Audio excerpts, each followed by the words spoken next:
Installing our WiseAir thermal mass flow sensor can be really easy and completed just under 2 minutes. Start with welding a nipple and ball valve in your piping system. Measure the outer diameter of the pipe and the length of the ball valve, as this would be required to calculate the insertion depth of the flow sensor.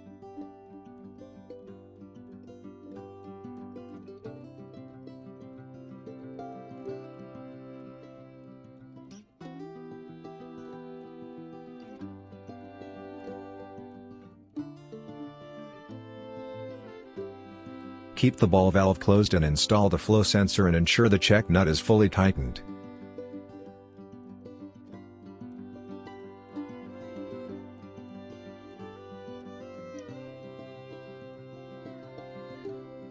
Open the ball valve and insert the flow sensor to the calculated depth. For more information about calculating the insertion depth, click the link on the top right of the video.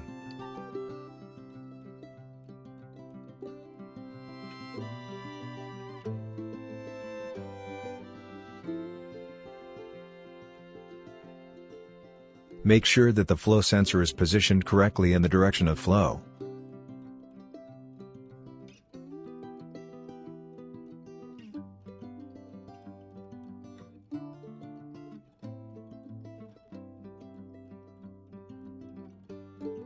That's it.